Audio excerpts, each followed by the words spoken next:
Hi friends, welcome to Nagas Media. இன்னைக்கு நம்மளுடைய சேனல்ல ஒரு சூப்பரான vlog பார்த்தலாம். நம்மளுடைய கிரகப்பிரவேசம் வீடியோ தான் பார்க்க போறோம். அதுக்கு முன்னாடி பாத்தீங்கன்னா இன்னொரு குட் நியூஸ் வந்து நம்மளுடைய நாகாஸ் வண்டி நேச்சுரல்ல ஆஃபர் ஸ்டார்ட் ஆயிடுச்சு. இந்த ஆஃபர் வந்து 12ஆம் தேதி வரைக்கும் இருக்கு. சோ இந்த ஆஃபரை வந்து மிஸ் பண்ணாம யூஸ் பண்ணிக்கங்க. ஆர்டர் எடுக்கும்போது தான் தெரியுது எவ்வளவு ஃப்ரெண்ட்ஸ் ஆஃபருக்காக வெயிட் பண்ணிருக்கீங்க அப்படின்னு சொல்லி. இந்த ஆஃபர்ல பாத்தீங்கன்னா நீங்க ரொம்ப இஷ்டமா கேட்ட அந்த weight loss powder, weight loss lunch, super fast weight lasting இந்த காம்போவும் இருக்கு. சோ உங்களுக்கு எது வேணுமோ நீங்க அதை வாங்கிக்கலாம். நீங்க எனக்கு ஆர்டர் கொடுக்கணும் அப்படின்னா வாட்ஸ்அப் நம்பருக்கு உங்களுடைய ஊர் எது, என்ன பொருள் வேணும் அப்படின்றத நீங்க மென்ஷன் பண்ணிட்டீங்க அப்படின்னா நான் எல்லா டீட்டெயிலும் உங்களுக்கு அனுப்பிச்சிருவேன். ஸோ மிஸ் பண்ணாம இந்த ஆஃபரை யூஸ் பண்ணிக்கோங்க. நாங்க பாத்தீங்கன்னா முத நாள் நைட்டே எல்லாத்தையுமே ரெடி பண்ணி வச்சுட்டோம். முத நாள் நைட் வந்து இந்த திருஷ்டி கழிக்கிற பூஜை, வாஸ்து பூஜை பண்ணாங்க. ஸோ அப்பயே பாத்தீங்கன்னா எல்லாத்தையுமே ரெடி பண்ணி வச்சுட்டாங்க. அழகா நாங்க காலையில எழுந்திருச்சு 3 மணிக்கு நான் ரெடி ஆயிட்டு இருக்கேன். யாருமே தூங்கவே இல்லை நைட்டெல்லாம். நான் யாருமே மீன்ஸ் நானு, எங்க ரிலேஷன்ல கொஞ்சம் பேர் மகி இவங்க எல்லாம் தூங்கவே இல்லை. கரெக்டா நான் குளிக்க போறேன், இவங்க ஐயரப்பா வந்துட்டாங்க. வந்த உடனே எல்லாருமே கடகடி என் கழுத்துல பாத்தீங்கன்னா செயின் கூட போட்டிருக்க மாட்டேன். அவ்வளவு ஸ்பீடா கடகட மாடிக்கு போயிட்டு ஒரு மாதிரி படன்னு இருந்துச்சு. ஏன்னா அவங்க ஒண்ணா சொல்ல நம்ம அதை கரெக்டா செய்யணும். சில வேலை புரியவே மாட்டேங்குது.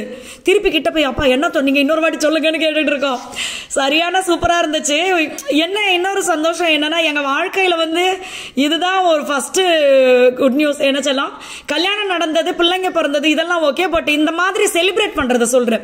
எங்க கல்யாணம் கூட பாத்தீங்கன்னா எங்களுடைய அம்மன் கோவில்ல ரொம்ப சிம்பிளா தான் நடந்துச்சு, அதுக்காக சொல்றேன். அதுக்கப்புறமா பாத்தீங்கன்னா மாலையெல்லாம் போட்டு அவங்க சொன்ன மாதிரி உள்ள பூஜை ரூம்ல போய் விளக்கேத்திட்டு அதுக்கப்புறமா சில விஷயங்களை என் கையில கொடுத்து பூஜை ரூம் போயிட்டு வாங்க அப்படின்னு சொன்னாங்க. இது எல்லாத்தையுமே ரெடி பண்ணியாச்சு. இதுல சரியான காமெடி என்னன்னா, காரண்யா குட்டியை வந்து குளிக்க வச்சு உடனே மாடிக்கு வந்துட்டா. சாய் தேவ சரண்யா தூக்கிட்டு வந்துச்சு. இந்த என்னை விட்டுருங்கடான்னு சொல்லும் போது குண்டு கடை தூக்கிட்டு வருவாங்க பாருங்க, அந்த மாதிரி தூக்கிட்டு வந்துச்சு. தூக்கிட்டு வந்த உடனே எனக்குன்னா அவனை பார்க்கும் போதே செம்ம சிரிப்பு. அவனுக்கு சரியான டென்ஷன், எவன்டா அவன் தூங்கும் போது என்னை எழுப்பி விட்டதுன்னு சொல்லி. எத்தனை மணிக்கு தெரியுமா, எல்லாருமே தம்பியும் பாப்பாவும் பாத்தீங்கன்னா ஒரு 2:30 மணி இருக்கும். அந்த நேரத்துலதான் தூங்கவே போனாங்களே. அதனால அவனுக்கு எழுப்புற உடனே செம டென்ஷன். ஆனா இந்த யாகத்துல உட்கார்ந்த உடனே பாத்தீங்கன்னா புள்ள சொல்றதெல்லாம் கேட்டு அழகா பண்ணிக்கிட்டு இருந்தான். எங்களுக்கே ரொம்ப சந்தோஷமா இருந்த, அடடா இவன் அழுதுருவான்னு நினைச்சான், ஆனா சமத்தா இருக்கானே அப்படின்னு சொல்லி.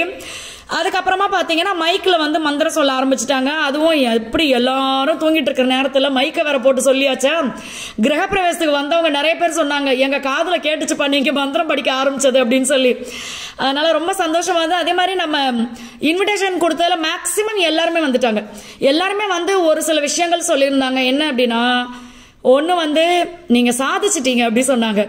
அது வந்து எங்களுக்கு அந்த நேரத்தை அப்படி விட நம்ம உட்காந்து யோசிச்சுக்கிட்டு இருக்கோம்ல, அப்போ வந்து எவ்வளவு பட்டிருக்கோம்ல, எவ்வளவு பட்டு ஒரு விஷயத்த நம்ம செஞ்சுட்டோம்ல அப்படின்னு. ஏன்னா வந்தவங்க என்ன சொன்னாங்கன்னா, வீடு வந்து ரொம்ப அழகா பண்ணியிருக்கீங்க, பேலஸ்னு பேர் வச்சதுக்கு இந்த வீடு உண்மையாவே பேலஸா இருக்கு. என்னடா பேலஸ்னு பேர் வச்சிருக்காமே, மக்கள் இதை வந்து ஒரு பேலஸா ஒத்துக்குவாங்க அப்படின்ட்டு. ஆனா வந்தவங்க எல்லாருமே நம்ம ஊர்லயும் ஒரு பேலஸ் இருக்குன்னா ரொம்ப ஹாப்பியா இருக்குது, நிஜமாவே இது பேலஸ் தான் அப்படின்னு சொல்லிட்டு போகும்போது எனக்கு ரொம்ப ஹாப்பியா இருந்தது. ஆமா, அதே மாதிரி எங்க அண்ணன் வந்தப்பையும் அவங்க ரொம்ப ஹாப்பியா, ஒரு வீடு கட்டுறது சாதாரண விஷயம் கிடையாது, அதை நீங்க செஞ்சிருக்கீங்க அப்படின்னாங்க. அதே மாதிரி மறுநாள் அப்பா, என் ஃப்ரெண்டோடைய அப்பா, பட் நான் அவர் அப்பாவா தான் நினைப்பேன். ஸோ அவங்க எல்லாம் சொன்னாங்க, அப்பா வந்து வார்த்தைக்கு வார்த்தை செல்லம்னு சொல்லிட்டே இருந்தாரு. அதனால ஒவ்வொருத்தருமே பாத்தீங்கன்னா இதை ஒரு பெரிய விஷயமா என்கிட்ட சொன்னாங்க. வீடு கட்டுறது பெரிய விஷயம், அதை நீங்க கடவுள் புண்ணியத்தில் நல்லபடியா செஞ்சுட்டீங்க, விடாம அதை கொண்டு வந்துட்டீங்க அப்படின்னு சொல்லி. எங்களுக்குமே ஒரே விஷயம் தான் நான் சொல்லுவேன், கடவுள் கை கொடுத்ததுனால இதை ஒரு நல்லபடியா செய்ய முடிஞ்சது அப்படிதான் சொல்லுவேன். ஏன்னா நிறைய பேர், எனக்கு தெரியும் நிறைய பேர் ஆரம்பிச்சு இன்னும் சில பேர் பாத்தீங்கன்னா அப்படியே போட்டிருக்காங்க. எனக்கு என்ன, கடவுள் அப்பா உங்களை நம்பிதான் ஆரம்பிச்சிருக்கோம், எந்த வகையிலயும் எந்த ஒரு கெட்ட பேரும் ஒரு ஆமா இவங்களுக்கு இதுங்க லவ் மேரேஜ் தானே பண்ணுச்சு, இந்த மாதிரி எந்த ஒரு தப்பான இதுவும் இல்லாம எங்களுக்கு கடவுளே நல்லபடியா நடத்தி கொடுத்துருங்கப்பான்னு சொல்லி.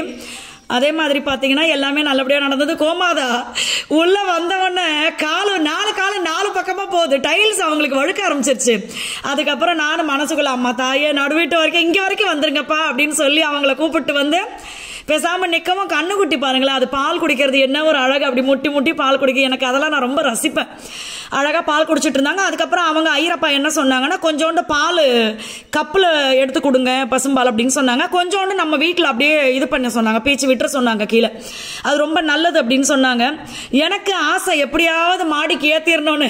கோமாதா என்னை எப்படியா விட்டுருக்கடா, ஓடிடுறேன், என்னடா வீடு வழுக்குது அப்படிங்கிற மாதிரி நல்ல காமெடியா இருந்தது, ஜாலியா இருந்துச்சு. அதுக்கப்புறமா பாத்தீங்கன்னா அடுப்பு பாத்திரம் எல்லாமே எங்க அண்ணன் தான் வாங்கிட்டு வந்தாங்க. ஸோ அந்த பாத்திரத்தையும் அடுப்பையும் வச்சு நம்ம வந்து பால் ஒரு சைடு, இன்னொரு சைடு சக்கரை பொங்கல் வச்சாச்சு. சொல்லிருப்போம் மோகனத்தனை பத்தி. ஏன்னா அவங்க வந்து இப்போ வந்து 8 ஊர்ல அவங்க காலையில ஏர்லியா வரணும். அதனால மோகனத்தை வந்து அத்தான் நான் கொஞ்சம் டைம் கழிச்சு தான் வரணும், ஏன்னா அவ்வளவு தூரத்துல நான் டிராவல் பண்ணி வரல அப்படின்னாங்க.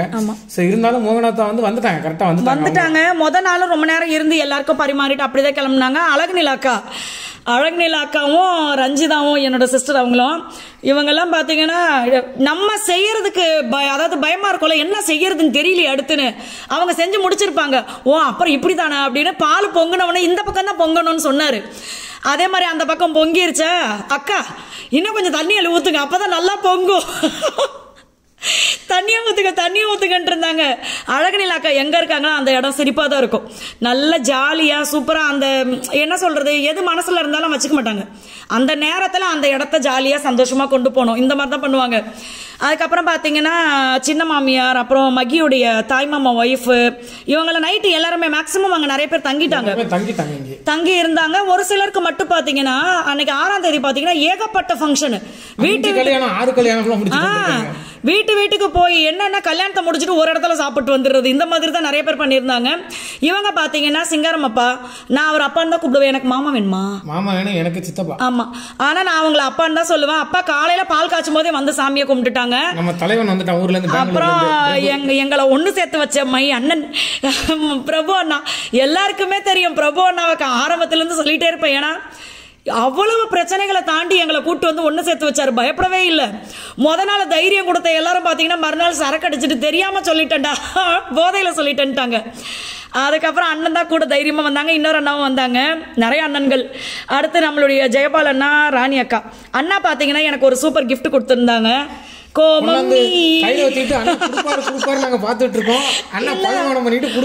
அண்ணா என்னன்னா போட்டோ எடுக்கிறாங்கன்னு நினைச்சுக்கிட்டாரு, மகி வீடியோ எடுத்துக்கிட்டு இருக்காரு, அது அண்ணனுக்கு தெரியாது. அதுவுமே நல்லா ஜாலியா இருந்துச்சு அந்த நேரத்துல.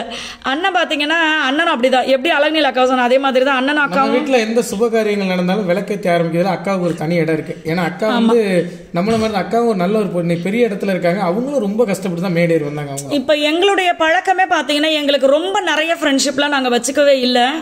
ஆனா வச்சிட்டு இருக்கிற ஃப்ரெண்ட்ஸ் எல்லாருமே பாத்தீங்கன்னா நம்மளுடைய வளர்ச்சியை பார்த்து பொறாமப்பட மாட்டாங்க, நீங்க இன்னும் நல்லா வரணும், அது மாதிரி தான்.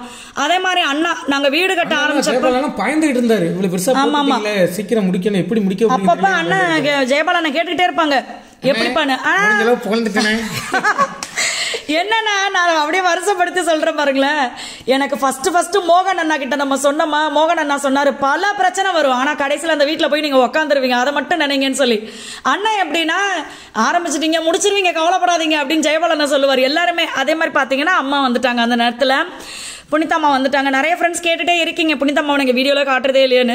ஆனா இதுக்கு பின்னாடி இருக்க பாத்தீங்கன்னா நம்மளே வீடியோ போடுறது இல்லை. எப்பயாவது தான் நம்ம ஃபர்ஸ்ட் ஒரு பிசினஸ் ஆரம்பிச்சு ஒரு 6 மாசம் நம்ம வீடியோ போடல. இப்ப நான் கொஞ்சம் வீடியோ போட ஆரம்பிச்சிட்டேன். வீடியோ நம்ம போட்டுருவோம். ஏன்னா முன்னாடி வீடு இங்க சூரப்புலம் அப்படின்னு அலைஞ்சிக்கிட்டே இருந்தோம். நம்ம சொந்த வீட்டுக்கு வந்தது ஸ்கூல் பக்கத்துல விட்டாச்சு. எனக்கு ஸ்கூல் பக்கத்துல நம்ம ஆபீஸ் நம்மளுக்கு கீழே இருக்குது, மேல வீடு, அப்ப நான் எல்லாத்தையுமே என்னால கவனிச்சுக்க முடியும் அப்படின்ற ஒரு தன்னம்பிக்கை. நம்ம மொய் இதெல்லாம் பிடிக்க கூடாதுன்னு சொல்லி இது பண்ணிட்டோம். பட் சித்தி கொடுக்கும்போது தவிர்க்க முடியாது. சித்தி கொடுத்தா நம்ம வேணானா டே புர்றா அப்படின்னாங்கன்னா அப்புறம் என்ன பண்றது, அதனால எதுவுமே சொல்லல சித்திக்கிட்ட. அதனால தம்பியும் வந்திருப்பாங்க, அவங்க பாத்தீங்கன்னா அமெரிக்கால இருக்காங்க, அம்மாவுடைய பையன். சோ அவங்க வந்து வரல. இங்க பாத்தீங்கன்னா கீழே சாப்பிடும் போது இவங்க வந்து நம்மளுடைய ஜெயபால் அண்ணன் பக்கத்துல இருக்காங்கல்ல, அவங்க வந்து சரவணா பிரிண்டர், இவங்க தான் எங்களுக்கு நம்மளுடைய கம்பெனி ஸ்டிக்கரு, கட் அவுட், அடுத்து இப்ப நம்மளுக்கு பத்திரிக்கை அடிச்சது எல்லாமே அண்ணன் தான். தாராளமா எந்த ஃப்ரெண்ட்ஸ்க்காவது வேணும்னா சொல்லுங்க, நான் அவங்க கான்டாக்ட் நம்பர் கொடுக்குறேன். இவங்க பாத்தீங்கன்னா என் ஃப்ரெண்டுடைய அப்பா தம்பி, பட் எனக்கும் அவங்க அப்பா தம்பி தான். ஏன்னா சென்னையில இருந்து வந்திருக்காங்க நம்ம ஃபங்க்ஷனுக்கு. அப்பா ஃபங்க்ஷனுக்காகவே நான் யோசிச்சுட்டே இருந்த வருவாங்களா அப்பா அப்படின்னு சொல்லிட்டு, ஆனா கரெக்டா வந்துட்டாங்க. அதே மாதிரி பாத்தீங்கன்னா சதீஷ் அண்ணாவை வந்து நாங்க ஊரை விட்டு ஓடி வந்த பாருங்க கல்யாணம் பண்ணிக்கிறதுக்கு அன்னைக்கு தான். ஆனா இவங்க எல்லாம் எங்களுக்கு ஹெல்ப் பண்ணது பெரிய விஷயம். அண்ணாவுடைய ஃப்ரெண்டு தான் எங்க அண்ணன் பேசிட்டு இருக்காங்க பாருங்க, மோகன் அண்ணா பின்னாடி பேசிட்டு இருக்காங்க. சோ எல்லாருமே வந்தாங்க. இவங்க எல்லாருமே அக்காங்க நிறைய பேர் இருக்காங்கல்ல, இவங்க எல்லாருமே நம்ம வீட்டு பக்கத்திலே ஒர்க் பண்ற அக்கா, எல்லாருமே ஒத்துமையா சூப்பரா வந்தாங்க, செம ஜாலியா இருந்துச்சு. சோ அடுத்த வீடியோல பார்க்கலாம். தேங்க்யூ.